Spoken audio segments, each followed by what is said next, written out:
Porque você teve um projeto de esquerda no mundo que faliu. Foi para o reformismo na Espanha, na Grécia, e faliu. Esse projeto faliu. E ao falir, não existe espaço vazio. A direita, a ultradireita tomou de assalto isso. Uma geração que passou e vem passando sem um processo de luta de classe. E hoje essa consciência da juventude, principalmente, está totalmente comprometida. E acho que o marxismo está mais vivo do que nunca nessa discussão.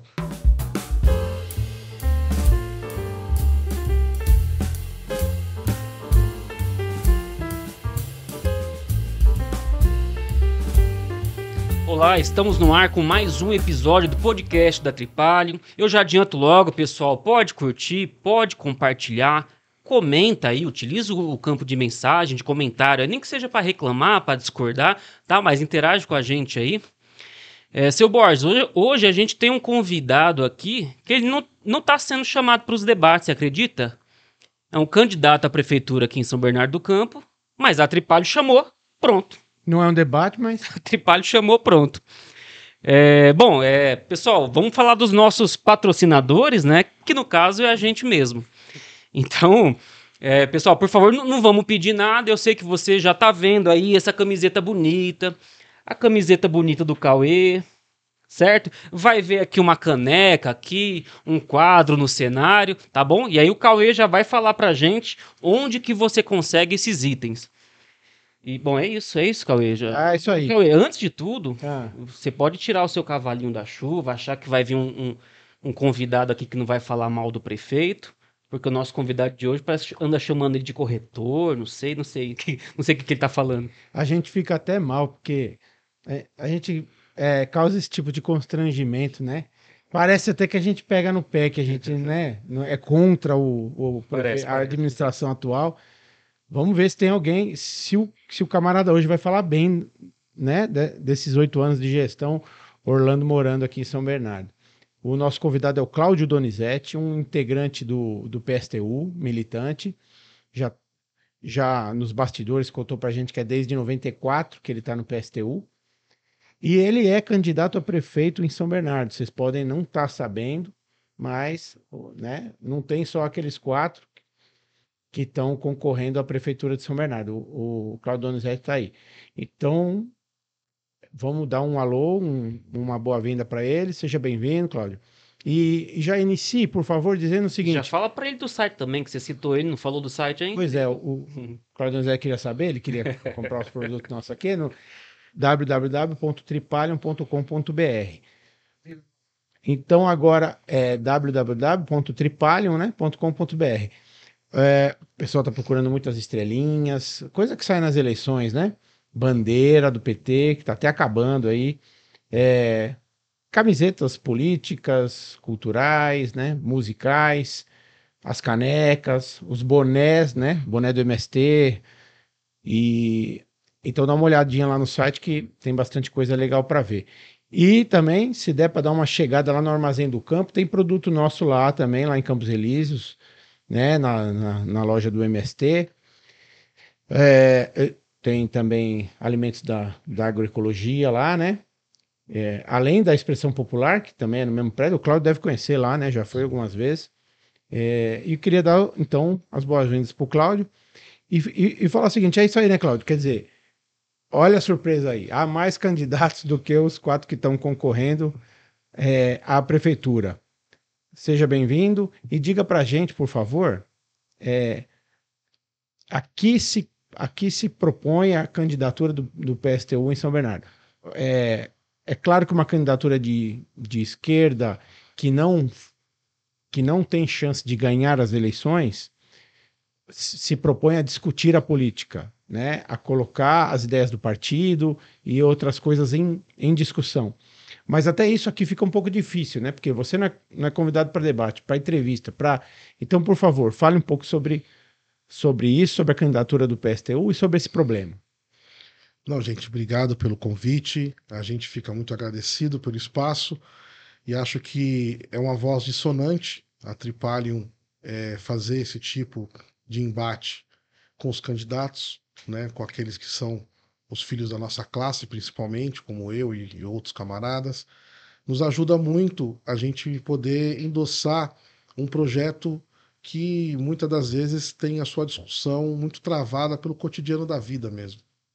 E o processo eleitoral para a gente é um processo que vale muito a pena a gente discutir estrategicamente que cidade, que mundo a gente quer projetar para o futuro dos nossos filhos, dos nossos netos. O PSTU, eu prefiro dizer o seguinte: é muito difícil a gente ganhar as eleições. Não é impossível. Porque a luta de classes, ela pode, uma hora ou outra, dar uma tombada para cá, uma tombada para lá. E só a luta de classes para poder fazer essa tombada e a gente tomar as rédeas desse poder aqui na cidade de maneira decisiva. Porque o poder econômico hoje é o poder que domina as eleições no país inteiro. São 4,9 bilhões de fundo eleitoral. As candidaturas aqui em São Bernardo estão com mais de 4 bilhões nas coligações nacionais. Então, se você despejar aqui 10% desse valor, você tem um montante de dinheiro que tapa a visibilidade de qualquer outra candidatura como a nossa. Então, nós estamos nesse páreo para poder discutir um Estado que os trabalhadores, as trabalhadoras, a juventude, principalmente nas periferias, principalmente o povo negro, indígena daqui dessa cidade, as mulheres, os LGBTs, possam ter o reflexo no nosso programa. E olhar para o nosso programa e olhar uma cidade que a gente possa construir coletivamente, de maneira que a gente recoloque o poder na mão do povo. Porque o que está acontecendo em São Bernardo nessas últimas décadas é a divisão do poder entre grupos burgueses de pequenos milionários na cidade que repartem o poder da Câmara, o poder do Paço, das secretarias, os seus interesses próprios, os seus próprios privilégios. E esse debate que a gente veio fazendo nas eleições centralmente. Porque a gente acha que a candidatura do PSTU é a única que pode colocar um ponto dissonante dessa curva. Nós não acreditamos, lamentavelmente, que a candidatura do PT tem essa capacidade hoje.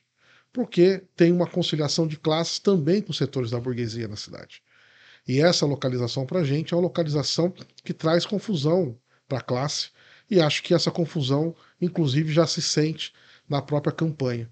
Então, nossa discussão é uma discussão estratégica sobre o campo de classe que nós representamos de maneira muito firme, muito sólida, sobre esse programa que nós estamos defendendo para São Bernardo, que é o São Bernardo para os trabalhadores, para a juventude, contra essas oligarquias, as elites bilionárias que dirigem a cidade, fatiaram o orçamento da cidade sobre os seus interesses e não os interesses da periferia e do povo pobre.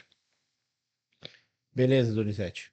E para a turma que está ouvindo a gente aí, o que seria, na prática, um programa socialista para São Bernardo do Campo? Querendo dizer o seguinte, assim, ó. Imagine que a pessoa não tem ideia do que seria isso. Vamos colocar na prática assim, alguns exemplos do que fazer. Eu não quero te dar ideia do que responder, você já deve ter na cabeça, mas, por exemplo, transporte coletivo, estatizar, no caso seria municipalizar, né? Como, né? Esse tipo de coisa, para o pessoal saber na prática mesmo o que seria feito. Perfeito. Olha só, a gente tem uma administração pública na cidade hoje que absorveu vários grupos econômicos dentro do orçamento da cidade. Privatizaram a cidade inteira. Todos os serviços públicos têm a mão da iniciativa privada de vários grupos. Você falou do transporte, vou chegar nele. Mas a saúde hoje de São Bernardo está totalmente privatizada por grupos econômicos ligados à saúde, às organizações sociais, à Fundação ABC e vários outros grupos. Essa realidade, a gente vai mudá-la completamente. Porque a gente precisa ter o serviço público sobre a condição da cidade gerir esse trabalho com trabalhadores concursados, qualificados, obviamente, sobre as suas áreas e as suas demandas. E a gente levar o serviço público ao nível de qualidade que as pessoas precisam. Não é nem aquilo que elas necessitam só, mas é que elas precisam para poder viver minimamente bem. Então, quando a gente fala de socialismo, a gente está dizendo o seguinte: o orçamento da cidade e a gestão da cidade pode e deve ser feita pelos trabalhadores. Por quê? Porque os trabalhadores tudo produzem. Tudo que está aqui nessa mesa, tudo aqui que vocês montaram esse estúdio, por exemplo, passou pela mão dos trabalhadores. Então a sua ciência, o seu saber operário levou os trabalhadores a terem uma consciência técnica e responsabilidade sobre aquilo que a gente está na nossa frente, seja esse microfone, seja a operação de todo esse sistema de som e de imagem que a gente está vendo aqui no podcast. E não é possível que a gente não acredite na nossa classe de maneira que ela seja capaz de gerir tudo isso. Para gerir isso, nós propomos que a gente tenha conselhos populares eleitos na cidade para os temas centrais da cidade: saúde, transporte, habitação, moradia, urbanismo, o problema do saneamento básico, mas também o problema do orçamento da própria cidade.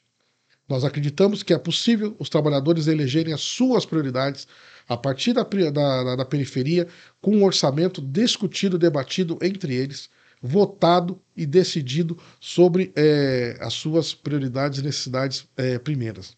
Essa é a primeira questão.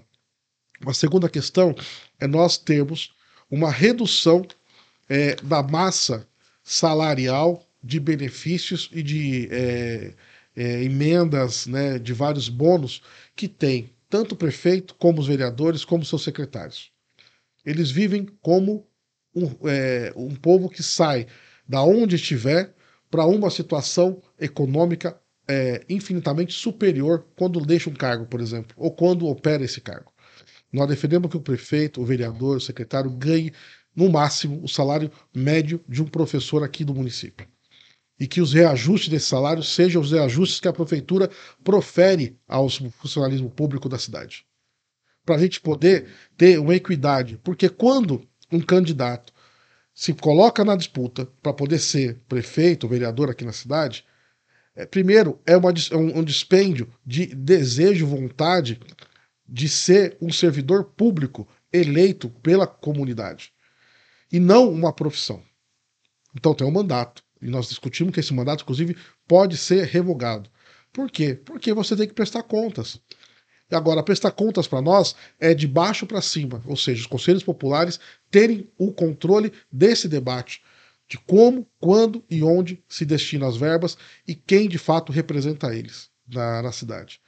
Por fim, o problema da terceirização da cidade, né? Voltando ao negócio do transporte que você citou, que eu queria falar. Na saúde, nos últimos 3 anos, a prefeitura despendeu 4 bilhões de reais para todos esses grupos econômicos que operam a saúde. 4 bilhões de reais nos últimos 3 anos. O Grupo Beatriz, Sete Braga, recebeu em torno de 600 milhões nas operações dos ônibus urbanos aqui da cidade e dos ônibus escolares. Isso é um levantamento dos últimos 3 anos. Agora, o BRT, que está sendo constituído aqui na cidade, no lugar do metrô, que deveria ser, a Sete Braga não vai entrar com um centavo. A prefeitura, o Estado e a União está entrando com 385 milhões de reais nesse projeto para poder acabar esse projeto que está atrasado. A prefeitura acabou de pedir um empréstimo de quase 400 milhões de reais para poder terminar o projeto. Sabe o que a família Sete Braga vai fazer? Vai pegar os ônibus, vai financiar pelo BNDES, vai botar os ônibus para rodar e vai ganhar todas as passagens e ainda os subsídios que o Estado e o município vão repassar a eles. E eles é um investimento que não tem nenhum risco, absolutamente nenhum risco, a não ser o risco de ficar rico. O que faria um prefeito ser tão bonzinho com uma outra pessoa assim? Olha, a gente pode imaginar diversas coisas, né? Entre elas, as relações que eles constituem nos bastidores dos negócios que a prefeitura dirige a eles. Eu trouxe aqui hoje, passei no semáforo, uma menina me deu esse cartaz aqui. Que bonito, hein? Da Patriane, né? Isso aqui é a Secretaria de Educação da cidade, tá? Dividida em 2 condomínios, o Áurea e o Epic, que são condomínios de alto luxo na cidade. Isso aqui a prefeitura deu de bandeja para a Patriane construir esses 2 condomínios lá. Bom, o que você imagina que saia disso? De uma venda que eles vão pagar esse terreno, se pagarem, em 30 anos. Entraram com 5% parcelado e o restante em 30 anos. Cada um desses prédios aqui, né, o metro quadrado dele não custa barato. Não custa barato. Os valores estão aqui, mas eu nem vou querer entrar nesse debate. É muito. É muito dinheiro. Não é para a classe trabalhadora, não é nem para a classe média, é para a classe altíssima desse país, que é a manutenção da desigualdade social na cidade.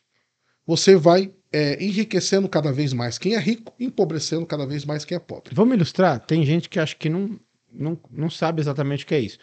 O prefeito desalojou a Secretaria de Educação, vendeu em termos, né? Exato. Meio vendeu, meio doou o terreno, o quarteirão inteiro, num bairro nobre, num local privilegiado, para a iniciativa privada, que não é iniciativa, né? Porque eles vão nos trancos, eles vão se apoiando no que é público, né? E hoje São Bernardo não tem mais aquele prédio antigo da Secretaria de Educação, porque lá vão morar a elite de São Bernardo, ou sei lá de onde.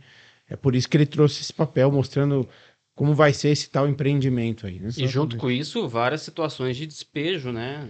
Exatamente. Na cidade. Exatamente. Então, eu vou chegar nisso. Uhum. Você chega e constrói essa excelência aqui no meio da cidade, da elite. Nas avenidas você constrói chafarizes, você faz grandes avenidas de fluxo de trânsito, e a população fica vendida, não entende muito bem o que de fato está por trás de tudo isso.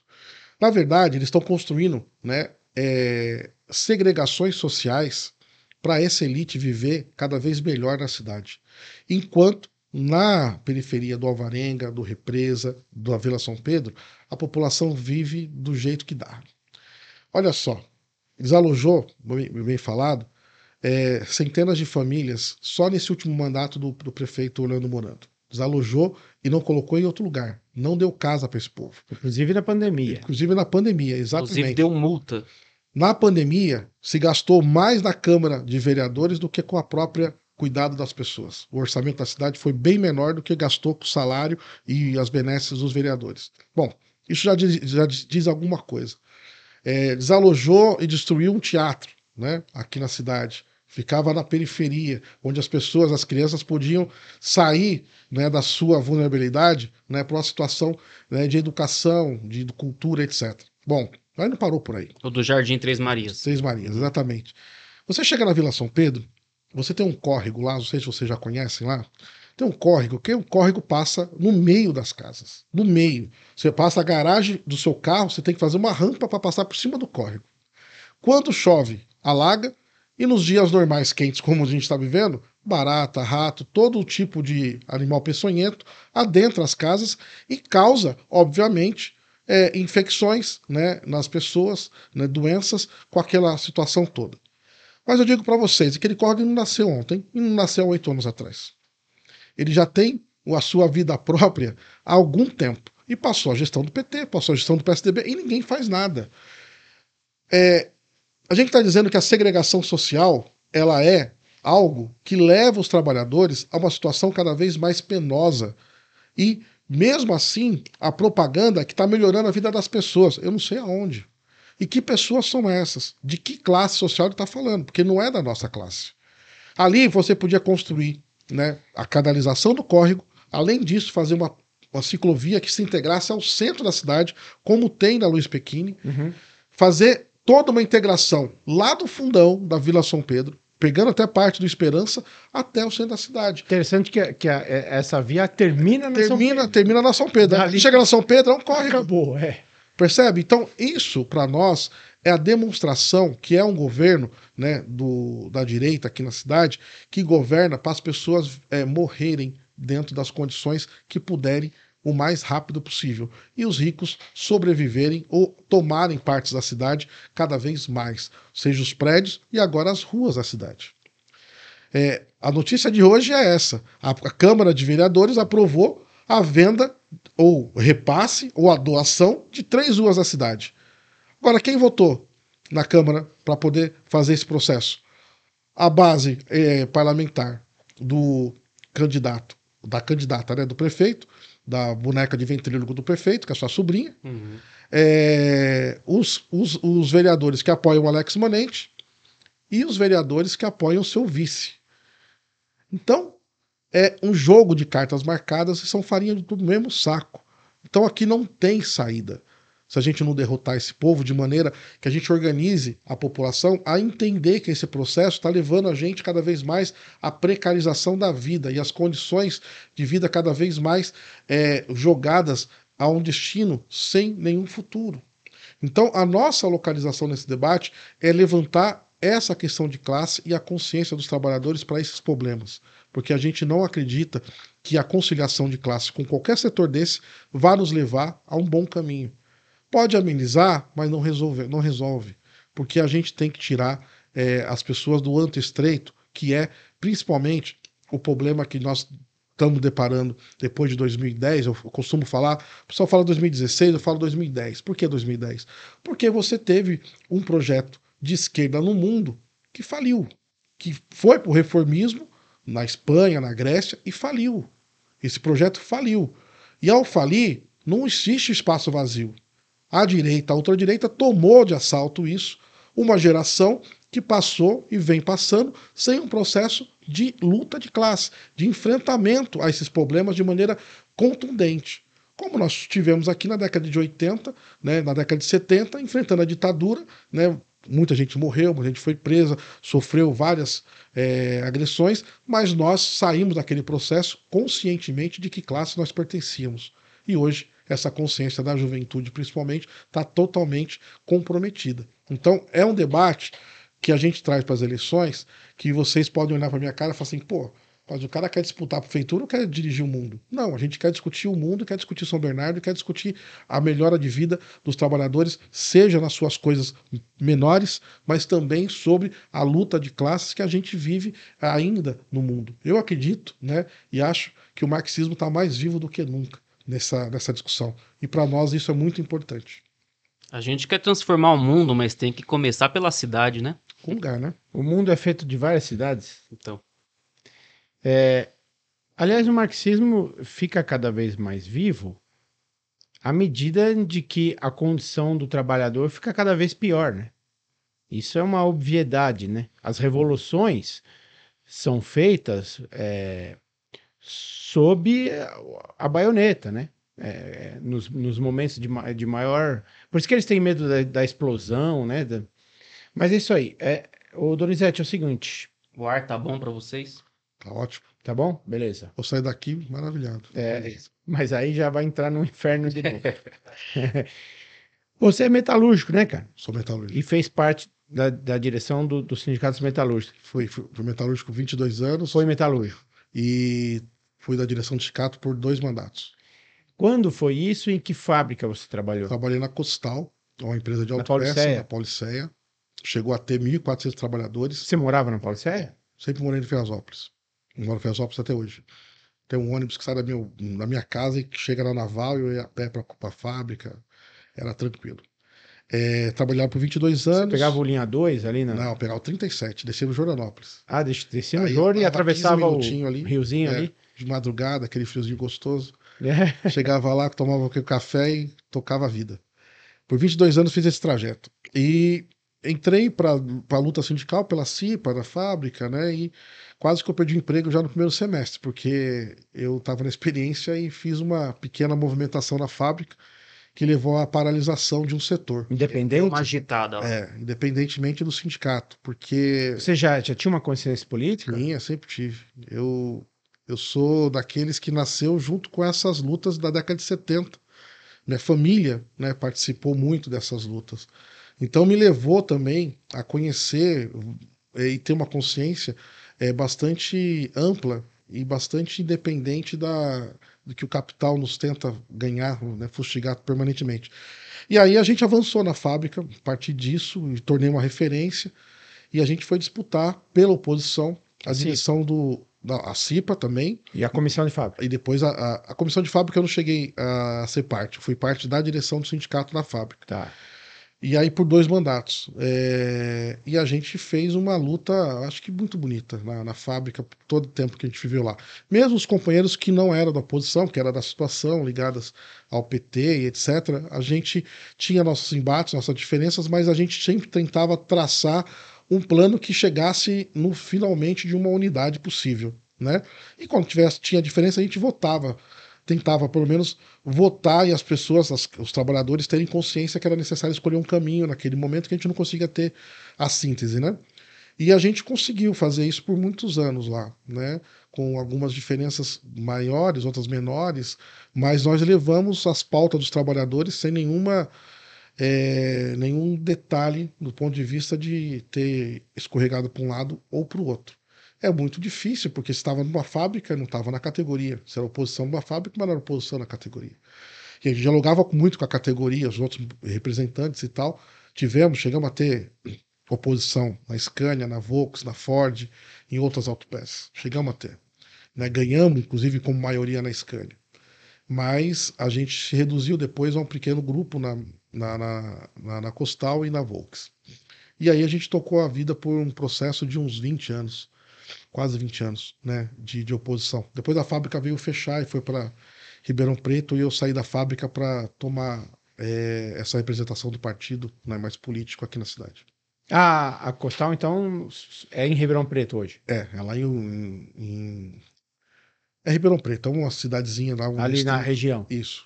E no prédio lá funciona o que agora na Paulo César? Agora é uma empresa de embalagem lá. Quer dizer, a produção indo embora.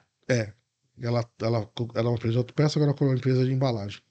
O que você fazia lá, Cláudio? Eu fazia muita coisa. Não, fora a política. Não. Além da política, eu tinha que fazer muita coisa, porque eu não tinha tempo livre. Então eu tinha que trabalhar todo dia. Eu operava o teste final das peças que formavam controle de luzes do carro, chave de seta, botoeiras, etc. Então a gente montava as peças na linha e eu era o testador final dessas peças, dava a qualidade, né, das peças, né, funcionalidade, e sempre fui muito responsável com isso, junto com os trabalhadores, mas a fábrica, ela se incomodava muito, porque na verdade a gente acabava controlando um pouco o processo. Ao você ser o testador final, você controlava bastante o processo. E isso nos ajudou muito, porque eu era da CIPA na época também, e a gente fez muita luta de ergonomia, de condições de trabalho, do ritmo de trabalho, e etc e tal. E aí levamos essa briga para o conjunto da fábrica, e os outros cipeiros pegaram essa luta com a gente, e daí a gente fez uma boa intervenção no processo produtivo da fábrica. Mas eu essencialmente fui do teste final de algumas linhas de produto da fábrica. Muito bem. Apertava 1.500 parafusos por dia e testava as peças. Isso aí não é mole, né, cara? Não, era 1.500 parafusos. Isso eu não esqueço até morrer. Meus ombros lembram todo dia. Você sonha com a Costal? Sonha que trabalhava lá? Não. Não? Não. Você sabe eu tenho saudade dos amigos. Não. Dos colegas. Já chegou onde nós ia chegar. Eu ia dizer duas coisas. Eu ia dizer, a primeira é que, assim, eu pesquiso isso porque eu sou... É que você usou a palavra sonho, a gente quer dizer pesadelo. Pesadelo. Eu sou traumatizado também com a fábrica, né? Então eu ouço falar tal, aí comecei a pesquisar muito ex-metalúrgico, sobretudo quem trabalhou em linha de montagem. Pode ter passado muitos anos que não trabalha mais, mas tem muita gente que tem esse sonho recorrente, cara. Sonho que tá lá trabalhando. Tem um primo meu que fala assim, que toda vez ele sonha que ele tá voltando pra GM. Isso. Aí o pessoal fala assim, rapaz, olha aí, o bom filho a casa torna. E ele pensa assim, o que eu fiz da minha vida, mesmo, cara. Esse sonho é recorrente. Não, sonhar algumas vezes já aconteceu. Já aconteceu, comigo, né? Já aconteceu. Não é recorrente. Não, comigo também, e não é recorrente. Tenho muita saudade da fábrica estar instalada aqui, os empregos e meus amigos. É claro. Que a gente criou, né? Os camaradas. Mas a fábrica, assim, o problema do processo de trabalho é muito doloroso. Então você tem, né, a saudade por causa da necessidade. Né? E o retorno social que era importante. Exatamente. Mas quem é que fala isso? Quem é que fala que tem saudade dos amigos, mas não... Essa é a clássica, a gente sempre cita, né? Esse é do Lula. O Lula fala isso. Lula, você tem saudade de atendimento? Não tenho. Tenho saudade dos meus amigos. Dos amigos, né? Isso é do trabalho, não. E falando nisso, você tendo essa trajetória como metalúrgico, aí em nenhum momento caiu ali pro PT, sempre... Cara, vou ser muito sincero com vocês. E os companheiros do sindicato, né? Eu conversava muito com alguns lá, vou até citar os nomes, né? O Barba, um deles, o Vagnão, o Rafael. Rafael da Ford, Vagnão da Volks, presidente, e o Barba, o deputado estadual. E vários outros companheiros como Piauí, da Arteb, Adelmo da Alto Metal. São companheiros que estão ou esteve no sindicato e a gente discutia muito, batia muita bola e também se enfrentava muito. Companheiro bom de papo, hein? Bom de papo, não é? Mas eu digo para vocês o seguinte, ideologicamente, o PT e o PSTU, para poder pegar essas duas figuras, que são pesos distintos, né? Na trajetória, na construção e etc. Historicamente, o PT, a gente não precisa nem explicar, mas a distância ela foi começando a ficar cada vez mais antagônica ao processo de construção histórica do programa do proletariado no país e no mundo. Foi ficando cada vez mais antagônico. E nós, né, eu nunca tive apreço para o PT por um detalhe, que é exatamente o processo de inclusão daqueles que estavam excluídos e revoltados com o sistema. Porque eu nunca encontrei uma boa recepção dos camaradas de acomodar isso para transformar em ação. Sempre que eu encontrei era para poder me acalmar, primeiramente, eu já ficava mais puto, para poder entender que o mundo não era assim. Eu falei, não, como não é assim? A gente produz todo esse negócio aqui. Eu não posso falar que isso aqui tá errado, que esse ritmo tá ruim, que esse chefe não presta, que o salário não tá legal, que os benefícios têm que aumentar, que as condições. Bom, não, porque tem toda uma regra, tem a campanha salarial, tem, né, a pauta, tem que mobilizar os trabalhadores, é uma construção coletiva. Eu falei, então, mas o que você está esperando? Está conversando comigo para poder não coletivizar essa revolta. Então, Ele tem aquela coisa assim, ó, se a gente for por aqui, a gente vai perder aqui, né? Então esse jogo para mim não colou, sinceramente. Eu tinha, acho que 19 anos, 18 anos, quando eu cheguei a conversar mais seriamente com algum companheiro do PT. Foi o Gonçalinho, inclusive. Enquanto isso, eu vou servir um cafezinho. Ficar tranquilo. Que foi o Gonçalinho. Gonçalinho foi um diretor de sindicato que atendia a fábrica, era um trabalhador na Brastemp, e a gente conversava muito. Brastemp no Ferrazópolis, né? Brastemp no Ferrazópolis. Na época que a Brastemp tinha alguns funcionários ainda, uns 4.000, né? E a gente conversava muito. E eu falei exatamente isso que eu estou respondendo aqui para vocês. Falei, cara, vocês fazem o inverso daquilo que eu acho que deveria acontecer de um dirigente. Então eu nunca fui seduzido pelo PT por esse princípio, né? De organizar os rebeldes sobre as suas causas reais, não são causas individuais, né? São coletivas. Você falou do sonho, né? O Trotsky tem uma frase, vocês devem conhecer, que toda revolução é impossível, desde que ela não se torne necessária. Porque é um problema de necessidade, não é um problema de desejo e de vontade. E aí, qual que é a necessidade? É disso que a gente estava falando agora há pouco. Quando é insuportável, né, se torna insuportável os de baixo suportar os de cima, né? Ou seja, o crescimento social, né, econômico e etc., se torna algo que não tem nenhum tipo de distribuição que tenha a equidade mínima necessária para os trabalhadores. Infelizmente, nos dias de hoje, a gente está vendo essa situação cada vez mais crescente, que a indústria vai reduzindo-se e vai se levando os trabalhadores, mesmo os autônomos e tal, para o mercado informal ou do mercado de serviços, de comércio, que não tem tradição de luta e não tem também um volume de massa salarial para todo mundo, né, de maneira decente. Para um ou outro existe, né, mas não é para o coletivo, como uma fábrica, etc.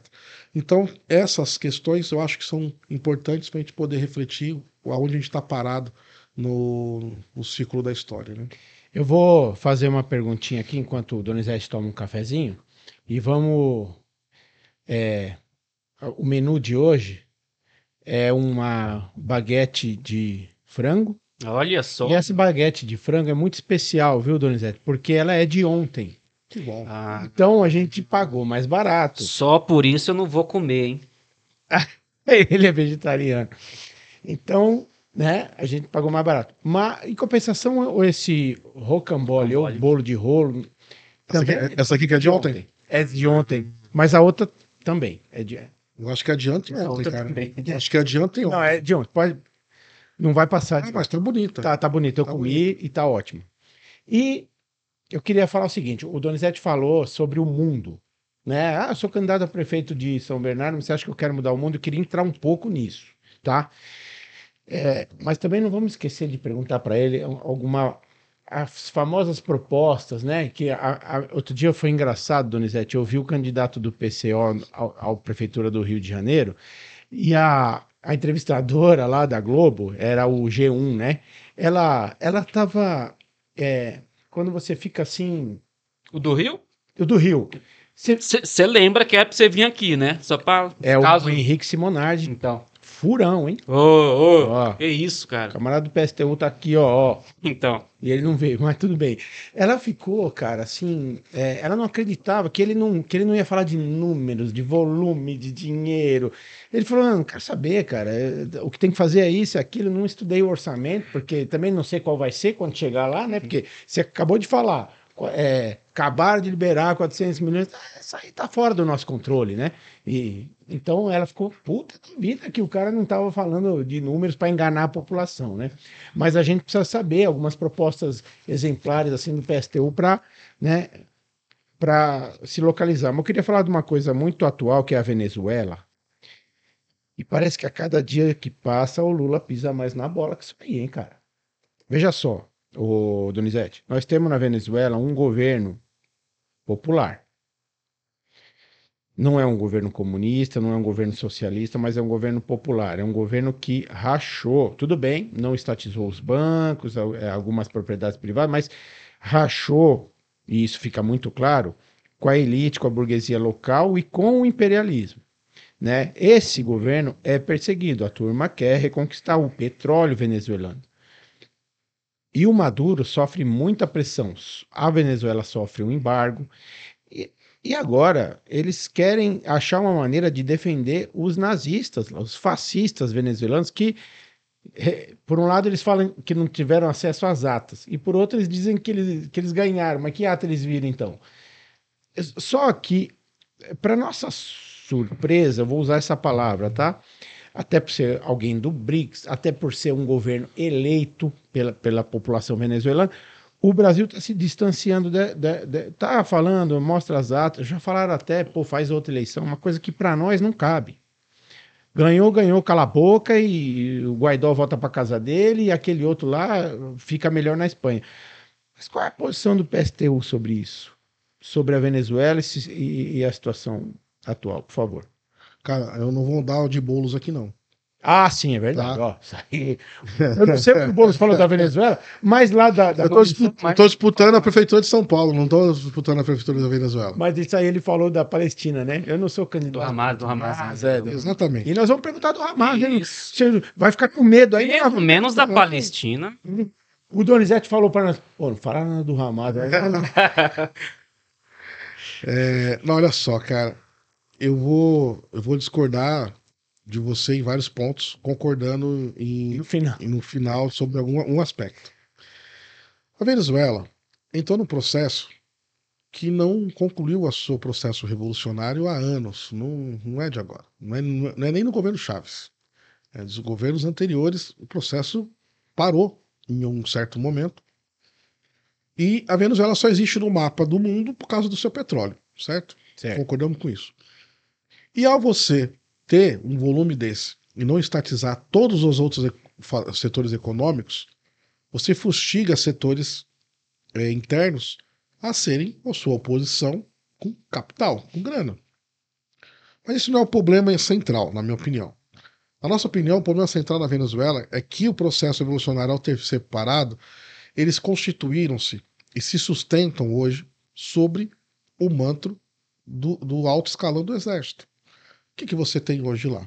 Você tem os milico petróleo que tocam o Estado e garantem o Estado de direito, né? Democrático, eu acho que é discutível, mas é um Estado de direito que tem uma mão pesada, tanto do governo, mas principalmente da casta de chefes do Exército. Então você tem uma burocracia estatal hoje ancorada sobre o Exército da Venezuela. Eu não tenho aqui os números exatos, posso mandar para vocês depois um estudo que nós fizemos. Nós publicamos, a gente tem uma organização internacional que chama Liga Internacional dos Trabalhadores, e a gente publicou um documento há uns 2 ou 3 anos atrás, que a gente identificou cada setor da economia, do petróleo principalmente, de empresas ligadas aos generais de todas as gamas do Exército. E isso traz uma burguesia, né, por dentro do regime que se transformou numa casta burocrática que dirige o Estado hoje. E o Maduro é um exemplo, né, daquilo que é a representação pública do governo hoje. As condições hoje na Venezuela são muito difíceis para a população em geral, não são fáceis. E por que elas são difíceis? Porque você não expropriou tudo que tinha que expropriar e não dividiu o volume de capital que teria condição de dividir. Porque se elegeu uma casta que fez esse papel, que cumpriu essa tarefa. E essa tarefa não cumprida leva, sim, a eclosões, rupturas da massa com o governo. E isso aconteceu nesse último processo. A gente não pode negar que teve uma ruptura da massa, inclusive que apoiava o governo, que rompeu com o governo com um volume maior. Se ganhou a eleição ou não ganhou, eu não sei. Eu não sei, porque ninguém viu nada do processo vivo do negócio. Saiu um anúncio do governo, saiu um anúncio da oposição. Tá? Não vou entrar nem na das atas, mas não tem nada que a gente possa falar, bom, aqui tem um problema. Eu acho que o problema está nos dois campos, nesse sentido. Não, mas peraí, a eleição a gente tem que admitir que nós estamos falando de uma eleição da democracia burguesa. Então assim, houve a eleição, houve acompanhamento internacional, o Brasil mandou diversas delegações. É aquela coisa, Donizete, teve fraude na boca. Então, cara, é isso que eu tô falando. Esse processo, ninguém teve controle, de maneira que a gente possa falar que teve um processo democrático de eleição, etc e tal. Eu não consigo afirmar isso. Agora, o que eu consigo falar é isso. Há uma ruptura de massa com o governo. E ele foi necessário atacar essa oposição de maneira que esse cara da direita saiu do país, essa outra representante ainda está por lá, mas isso reserva um futuro cada vez mais draconiano para o povo venezuelano. E pelo imperialismo, né? O imperialismo tem várias vertentes, né? É um bicho de 7 patas. Então, isso também é uma discussão que eu acho que a gente vai ter mais à frente, que tem a ver da forma da intervenção, né? Vamos esperar a eleição americana. Se o Trump ganha, se a Kamala ganha, as coisas são distintas aí. Então eu acho que a gente Mas tem que muito distinto, você acha? Eu acho que é distinto. Porque tem processos e meios, né, de se fazer a rendição, né, ou a aproximação, ou o ataque, né, vamos dizer assim, ao país a partir de quem ganhar. E essa localização, eu acho que é importante a gente ter ali na esquina, que as eleições dos Estados Unidos vai estar aí na frente. E acho que a gente tem que fazer toda a militância de quem faz a defesa da Venezuela, obviamente, tem arbitrariedade para isso, né? Tem liberdade para isso. Agora, também eu acho que tem que ser crítico no processo que a gente está vendo pelos olhos nus, da onde a gente consegue chegar, tá? Mas a gente não defende, né, o governo Maduro, não defende o regime do Maduro, não defendemos essa revolução inacabada que a Venezuela fez no processo todo, historicamente, lá no seu território. Mas também não apoiamos o imperialismo, obviamente, nem muito menos a direita. Então, esse processo são processos que a gente tem que ser bastante crítico e bastante atentos aos sinais, porque tem sinais.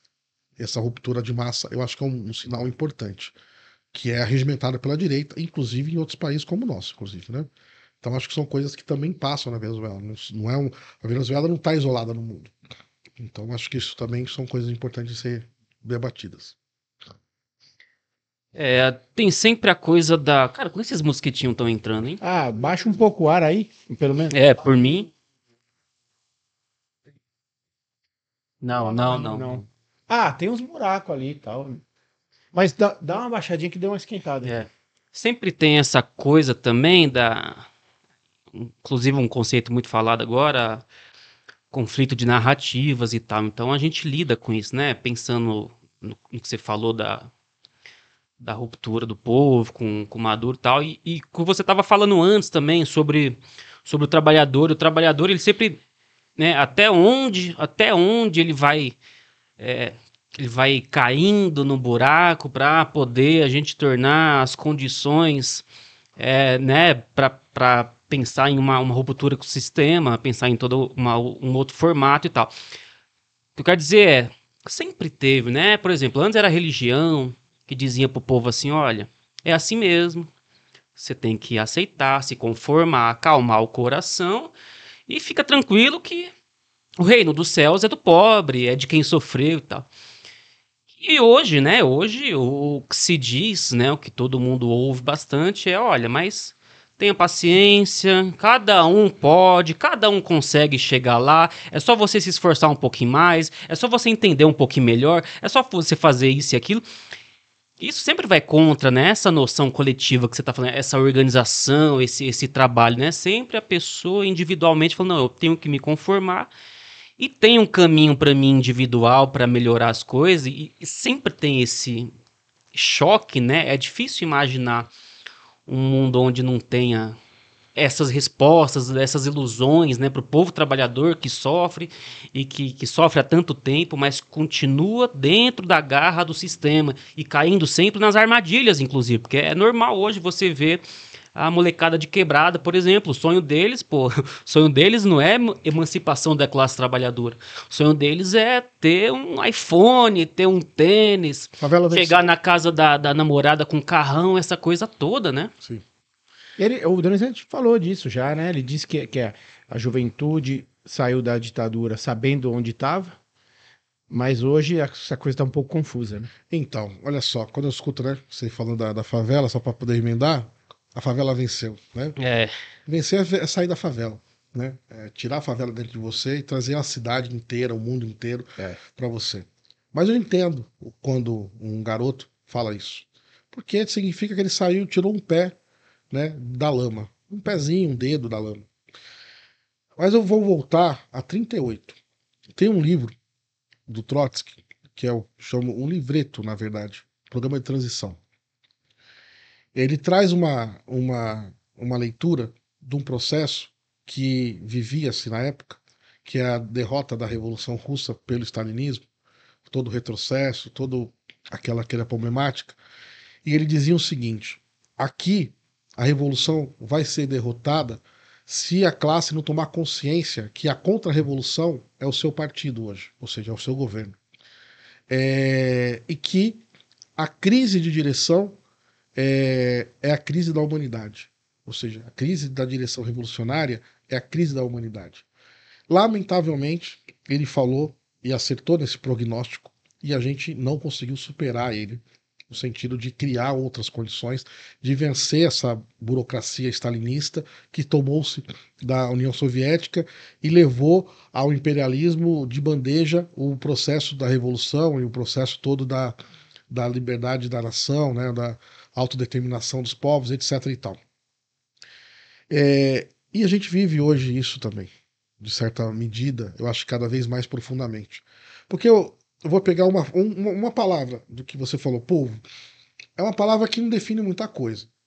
Agora, se a gente fala de uma fábrica, se a gente fala de uma categoria, se a gente fala de uma direção de um processo de construção de luta, seja sindical, econômica, mas que tenha também uma concatenação na política, como o PT teve na década de 80, por exemplo, e você leva esse debate de fora para dentro, de dentro para fora, eu acho que você cria consciência de classe para superar esse problema da crise de direção. Ao você perder esse referencial, fica muito difícil. Porque a luta de classes e a saída para todos esses problemas está no coletivo, obviamente, mas ele também reside sobre o indivíduo. Que indivíduo é esse? A direção. E a direção pode ser nós 4 aqui, pode ser 20, pode ser 30, pode ser toda uma diretoria de uma central sindical, para poder elevar e fazer essa luta do campo de classe que a gente precisa para poder se emancipar do capital, da exploração e da opressão que o capital nos impõe. Então, eu respondo à questão que você coloca sobre o problema da falência dessa direção. E, lamentavelmente, eu sei que vocês têm um apreço, né, pela pessoa do Lula. Eu respeito muito, eu acho que é um dos operários que a gente vai conseguir levar para a eternidade da história como o que foi mais capaz de ter a dimensão da sua ação concreta, gostando-se ou não do destino, etc. Mas a gente também tem que considerar que o lulismo hoje, o petismo hoje, tem uma crise bastante grande na sua base. Porque o que justifica numa fábrica como a Mercedes-Benz, na eleição presidencial passada, ter 70% de trabalhadores votando no Bolsonaro? Você tem uma Mercedes. A gente viu isso acontecendo anos anteriores, né? A gente viu de dentro. Entende? Uhum. O que justifica isso? É porque você tem uma fábrica que tem organização, tem direção, faz greve quando precisa. E você não avançou na consciência política, estratégica e programática. Algum problema tem. E não é um problema do povo, o problema dos trabalhadores, é o problema da direção. Porque quando você é direção, você tem que, de fato, preceder os movimentos futuros. Não é bola de cristal. É um problema de leitura conjuntural, mas também leitura histórica dos processos históricos e de opção. Porque o PT tomou a opção de fazer a conciliação de classes dentro da política, mas também dentro da fábrica. Você hoje, dentro de qualquer fábrica montadora, o conflito, ele é aquilo que eu falei no começo, porque você tornou petista. Porque a acomodação hoje é de fazer parceria e não de fazer o conflito de maneira organizada contra os ditames da patronal. Com que desculpa? Várias. Uma delas, a fuga das fábricas do ABC. O sindicato tem que ser mais maleável. Cara, as fábricas saem de qualquer lugar que elas quiserem, na hora que elas quiserem, dos motivos que elas quiserem, se a gente não tiver uma organização que garanta que a fábrica tenha, de fato, o poder dos trabalhadores de mantê-la no lugar que está. Vou dizer um exemplo. Quando a Ford saiu aqui do país ela saiu, mas saiu aqui também do ABC. Eu acompanhei o processo da Ford. E foi um processo gradual de saída. Não foi um processo que se deu no ano que ela determinou que ia sair. E fez flexibilizações grandes, não foram pequenas, negociadas, de salário, de direitos, de condições. E a fábrica no final fez o quê? Foi embora. Então, não é concedendo que você vai garantir que as fábricas fiquem. É que você tem que ter, na nossa opinião, uma localização estratégica nesse processo, que é, se a fábrica dizer que vai embora, a gente vai ocupar esse negócio e essa produção a gente vai garantir pela mão dos trabalhadores, pela mão do Estado, pela mão do município, para a gente poder manter a produção aqui, porque ela veio ou absorveu socialmente a mão de obra e criou sua fortuna aqui por 30, 40, 50 anos, remeteu-se tudo para o exterior e agora vai deixar um buraco vazio no meio da sala. Ô, Donizete, esse problema da consciência, né, obviamente não foi dentro da Mercedes, é da sociedade, né? Sim. Porque, na verdade, o governo do PT não investiu, pelo menos como deveria, não soube fazer ou não quis fazer a consciência da classe trabalhadora. Mas eu não posso deixar escapar esse detalhe aí. A Ford saiu de São Bernardo no governo do Bozo. Do Temer ou do Bozo? Do Bozo, né? Acho que foi. Com o governador que era o Dória. Ó, a Volks, a Ford, a Mercedes, a Scania, qualquer outra dessas grandes fábricas nunca saíram daqui enquanto o governo era do Partido dos Trabalhadores. Inclusive, nós tivemos, acho que a maior das ameaças foi da Volks, ele deve saber muito melhor do que nós, e quem reverteu esse processo foi um trabalhador, não foi a direção da empresa e não foi a direção, foi um trabalhador chamado Luiz Marinho, claro que não sozinho, obviamente, ele era um representante, ele era o presidente do sindicato e conseguiu fazer isso. A flexibilização e os interesses que vão virando parceria, acho que são um assunto. Mas não podemos deixar essa caçamba nas costas do PT, porque ela é da direita. Não estou colocando nas costas do PT, não. Estou colocando nas costas das direções que passaram por esse processo. Inclusive do PT, mas inclusive da direita, inclusive de atores foram aliados nossos, no sentido de que sentido? Toyota, né, também. A Toyota. Eu tô dizendo o seguinte, flexibilizou-se e não resolveu o problema. E você, com a flexibilização, não é o problema que a fábrica vai embora. Você reduz a massa e os direitos do conjunto da classe, da categoria. Assim, ficou faltando você falar cria isso. outro parâmetro. Assim, a questão de ir embora ou não ir embora, se todo mundo tiver consciência de que a classe trabalhadora é uma só, não importa o ABC, não importa o Nordeste, todo mundo é trabalhador. Né? A união dos trabalhadores, por isso ele disse, univos, porque não teria para onde fugir se em todos os lugares fossem... Né? Vou te dar um exemplo prático. As montadoras, vamos tentar sair desse assunto, mas vou tentar terminar com isso. As montadoras, cada uma delas tem o seu contrato coletivo de trabalho hoje. Um acordo coletivo. Cara, isso é uma desgraça. É uma desgraça. Isso é uma desgraça. Porque se amarra aos interesses próprios e particulares, e não do conjunto dos trabalhadores das montadoras. E por que foi feito isso? Para poder flexibilizar individualmente cada caso. Cada caso é um caso. E cada caso é um caso, nós vamos perdendo cada vez mais. Então, estamos dizendo que a metodologia, a forma, o conteúdo que se trouxe para esse debate não nos serve. E os capitalistas estão unidos, né? Nunca deixaram de estar. Esse é o problema. Mesmo na luta lá da Fiesp, com vários lá, o Laffer, etc e tal, sempre no Eles final... têm uma representação... Sempre no final tá tudo certo, entendeu? O preço é nacional. Porque o couro que eles querem tirar é nosso, não é deles. Então, nós achamos que esse processo é um processo que trouxe um atraso na consciência da classe e a direção é responsável disso. Não podemos negar que a direita também existe, que o governo da direita existe, mas também existiu esses processos com governos do PT e do Lula. E por isso a gente quer debater, por isso que eu quero ir para o debate, por isso que a gente quer ir para a fronte. Não é para poder fazer uma chincana, mas é para poder dizer o que as pessoas precisam saber, porque esse processo todo nós vivemos na pele. Eu vivi por 22 anos. A gente pode passar a noite aqui perguntando, discutindo, conversando de detalhes, de questões e tal, mas não é isso que a gente está se propondo aqui. O que a gente quer propor na campanha, na disputa aqui da cidade, é dizer que uma cidade nova é possível, desde que os trabalhadores tomem parte desse processo como direção, da periferia para o centro, e não outra coisa. E que todos os eleitos, inclusive eu, se fosse eleito prefeito, estaria subordinado a essa direção, que tem a ver com os conselhos populares dos trabalhadores, para a gente poder ter, de fato, um equilíbrio nesse jogo. Porque nesse jogo quem ganha tem a bola, tem o campo, tem o árbitro, tem a federação, e nós só entramos com as canelas, os pés e a cabeça fica de fora. Então esse processo para nós não serve.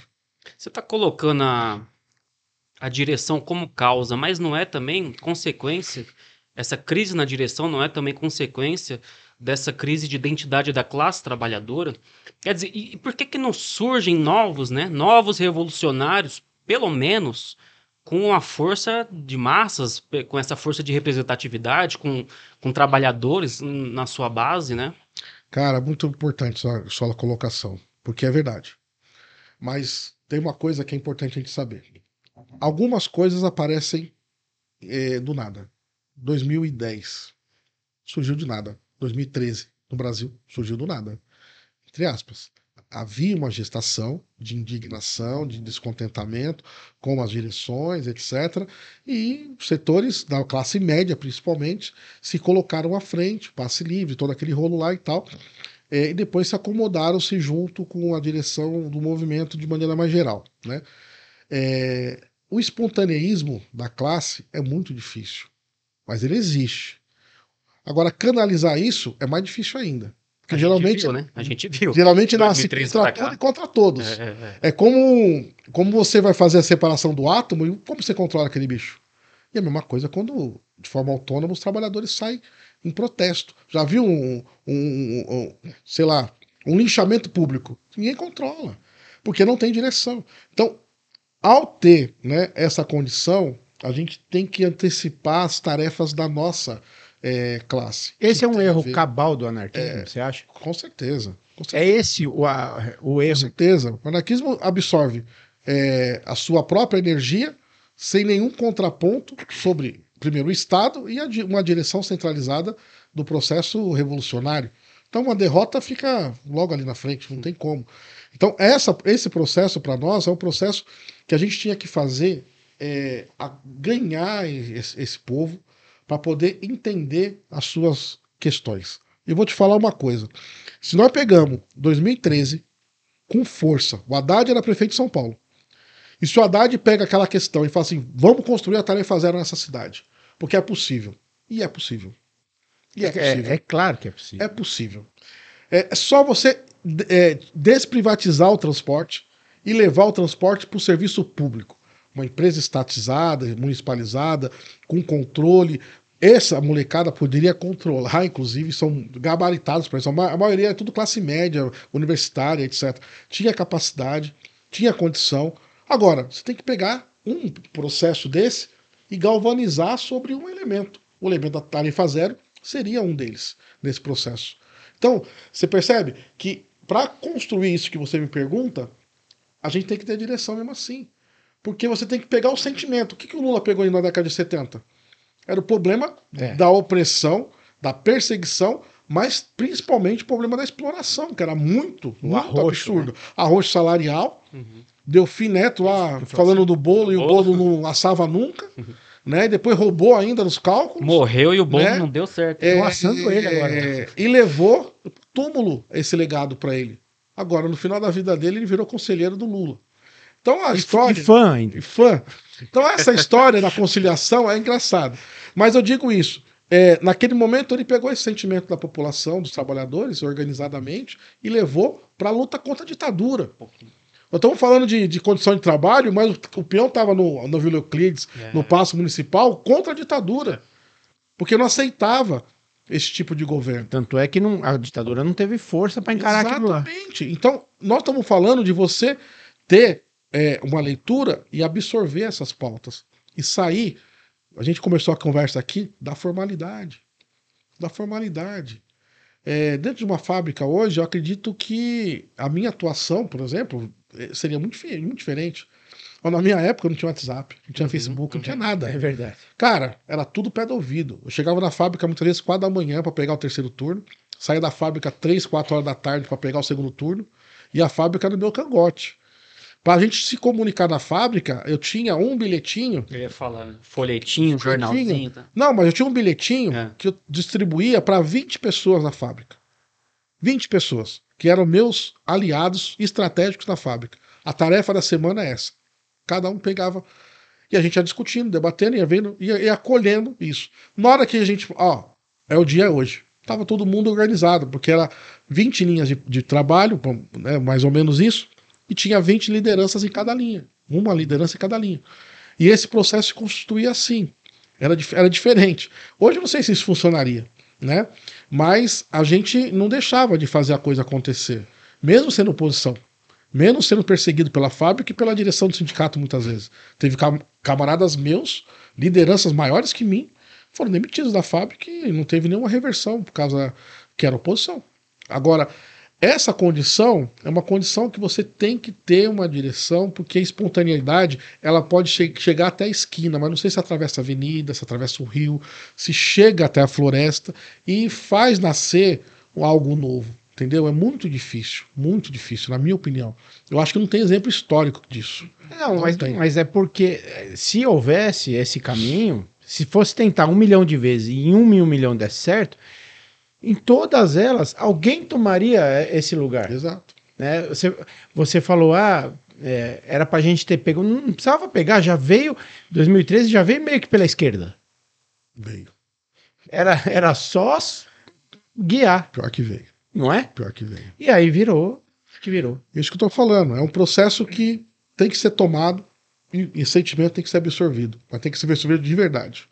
Porque você criaria ali novas vanguardas, novas direções, coisa de... você abasteceria seu exército de combate, não de reserva, por 30 anos. Por 30 anos. E eu não sei se a gente está fazendo isso bem feito em vários lugares. Onde a gente atua, a gente tenta fazer. Né? A gente está em algumas fábricas, algumas categorias, dirigimos alguns sindicatos, né? Os militantes nossos estão à frente desse processo, e é muito difícil, não é fácil. Avançar nesse sentido significa a gente sair desse anto estreito que a gente está, porque a direita está comendo almoçando, jantando, né, politicamente, muitas vezes aquilo que a gente tem de melhor, que é os trabalhadores, que é a nossa classe, de maneira que estão ganhando essa narrativa que eles constroem, né, porque tem outros meios também hoje, né, mais acessíveis, inclusive, para fazer chegar a sua mensagem. A gente sabe disso. E é muito pouco desenvolvido, inclusive os meios sobre a esquerda em geral, para chegar nos trabalhadores. Muitas vezes eu vejo vários grupos querendo chegar aos trabalhadores de maneira mais radical, mas muito adocicado, muito adocicado, muito adocicado. Significa quase que um nada, sabe? Uma água com açúcar para poder passar dor de cabeça, sabe aquela coisa? E acho que a gente tem que ser mais contundente e deixar na mão de uma juventude que tem a capacidade de indignação, de fato, sobre a realidade da escala 6x1, por exemplo, né, que é uma vida toda trabalhando sem nenhuma condição de formação profissional do exército de reserva. Olha só. Porque os caras sabem que a robótica, que a inteligência artificial vai substituir uma porrada de trabalho, de funções. Então o exército de reserva pode ser reduzido. Esse é uma das questões que o problema da escala 6x1 a gente tem que debater. E junto com ela a redução da jornada de trabalho. Porque eles ganharam tudo. Tudo. E não reduziram absolutamente, significativamente, nada. É possível ter uma jornada de 36 horas no país e uma jornada de 30 horas no país. É possível. E as pessoas terem mais acesso à cidade, à sua vida, à formação profissional, a uma condição melhor, inclusive da saúde mental. Então, esse processo aqui na cidade, na prefeitura, a gente está trazendo para esse tipo de debate, para a gente poder construir um pouco mais alargado, vamos dizer assim, o debate que a gente quer no mundo, na sociedade, né, no processo revolucionário que a gente tenta sempre demonstrar que é possível, a partir da luta econômica, a gente transformar também numa luta política e talvez ideológica, programática. Ô, Cláudio, você acha que vale a pena colocar a força do partido, por exemplo, para tentar fazer um vereador? E que tipo de luta esse cara poderia fazer se o PSTU conseguisse eleger um vereador, por exemplo? Cara, eu acho que a nossa localização nesse debate é muito estratégico. A gente queria muito eleger um vereador aqui em São Bernardo. Mas é muito difícil. A média dos votos aí já é impeditivo. São em torno de 25 mil votos, 23 mil votos, coisa assim. Porque o cálculo já começa de um cálculo que é excludente, não é inclusivo. Agora, se nós elegêssemos um vereador, já tivemos alguns vereadores eleitos, alguns deputados e alguns prefeitos. É um pega para capar, que tem a ver com o seguinte, a gente entrar na briga de fato. Eu falei com vocês aqui da redução de salário de toda essa turma, dos privilégios, dos comissionados, da desprivatização do Estado, do município. É toda uma briga. Agora, a gente tem que ter consciência que a gente só vai avançar se a classe conseguir compreender que isso, de fato, é importante.